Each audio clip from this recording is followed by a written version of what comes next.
Good evening and welcome inside the historic Rose Hill Gymnasium as another college basketball season begins right here on ESPN+. This is Fordham and Quinnipiac on this Tuesday night from the Bronx in New York. This Dingle battling, and she scores the first points of the season. They are deep teams, they are experienced teams, they're well coached. The Wolf, the Theft, one-on-one with Helms.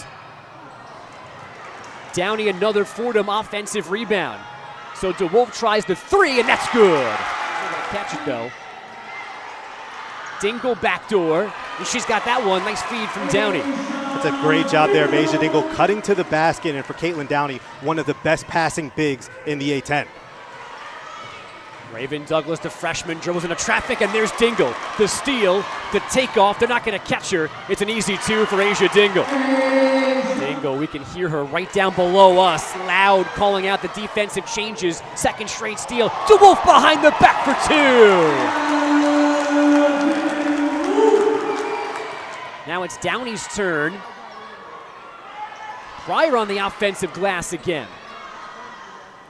Pryor underneath, trying to score, and she does. Her first points in a Fordham uniform. From Quinnipiac to try and neutralize her, but that's easier said than done. DeWolf around screens.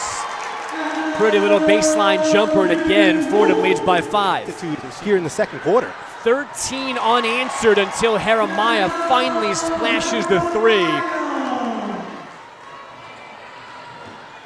Downey, she's got the triple.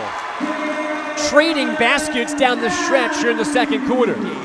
Shot clock at 8. Downey, Dingle open. 3 more for Asiah Dingle.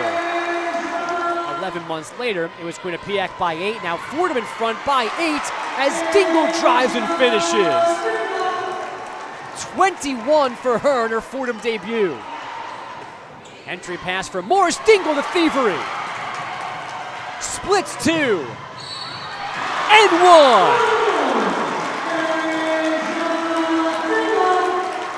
But Dingle stayed in their minds. The Wolf in the passing lane.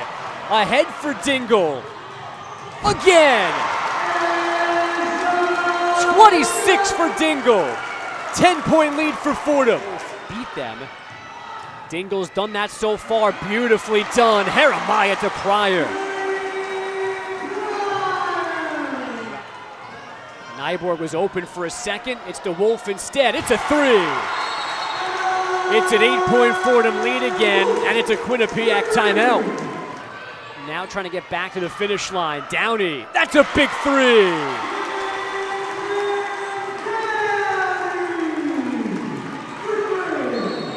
And now Downey gets run over on the other end. Offensive foul against Morris. Not DeWolf or Dingle. Downey, a 3. Another huge second half triple from Caitlin Downey. The lead's back to 6. Now we've got overtime in game 1. Asiah Dingle from behind knocks it away from Mackenzie Helms. And Anna DeWolf in the lane, bumping with free, zips it down low, and Jeremiah scores to start OT. And that Dingle on the take. No roll, but back to the line she goes. Squaring off in a tight one. Dingle's crossed over. Tough catch for DeWolf. Tough finish for DeWolf. She'll go to the free throw line. It's on. Downey goes 2 for 2. 4-point lead, 26 seconds to play. Caverly over Pryor. She got a piece of that. And now Dingle's fouled. From Morris down low, Dingle takes it away. Gets back to her feet, keeping her dribble, bringing the fans to their feet, and now everyone in white and maroon can exhale. But it's going to be a win for the home team on opening night. Caverly's 3 this time is no good, and Fordham escapes 79-71.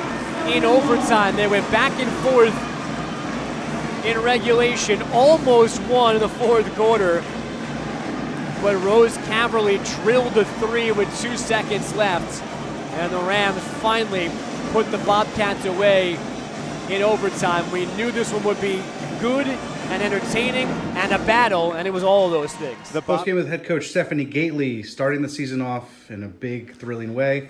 First, let me get your thoughts on that overtime win.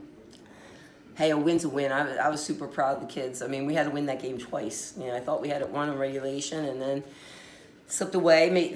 She made a tough shot. Rose made a tough shot to put it in overtime, and the kids could have, kind of gotten down on themselves. They didn't. They stayed together, which was super proud of them, because that's where the chemistry comes into play for us, I think, as well. So that's a great win over a really, really well-coached and a really strong team that's picked to win the MAC. Two incredible Fordham debuts. Asiah Dingle, Millie Pryor, and Millie coming in with Meg under the weather a little bit, kind of on short notice. We'll start with Asiah, because of course you have to, right? Oh my God. 34 points, 6 steals, just incredible swagger. What did you think? It was the Asia show. Yeah. It's just, hey, it's fun just to see her do her thing, and she's just so coachable. Like, I was trying to make some adjustments for us offensively, and I just said, hey, this is what's going to be open on this, and then I realized, hey, it didn't take much to figure out. Just give her the ball and break it down.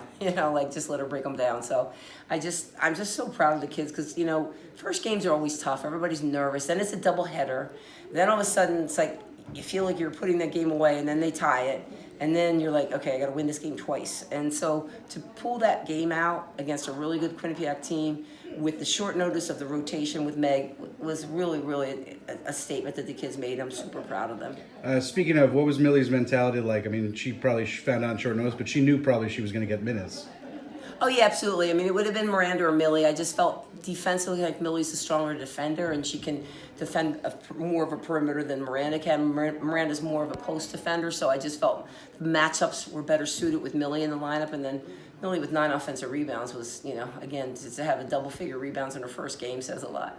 And lastly, the defense. I mean, I know they scored 71. I know it's overtime, but some shots weren't falling completely, but just off Anna and Asiah with 11 combined steals. Great team defense. Yeah. What did you think of that effort in the first game? I was just so proud of the kids, because we were getting great shots. They just weren't falling. And then we had lapses in this. The only lapses I felt we had defensively were in the second quarter, where we had miscommunication, and we tried to make that adjustment at halftime. And then third and fourth quarter, we came up some big plays, some big stops, and then obviously some big baskets. All right. Thanks, Coach. Congrats on the win. Go Rams.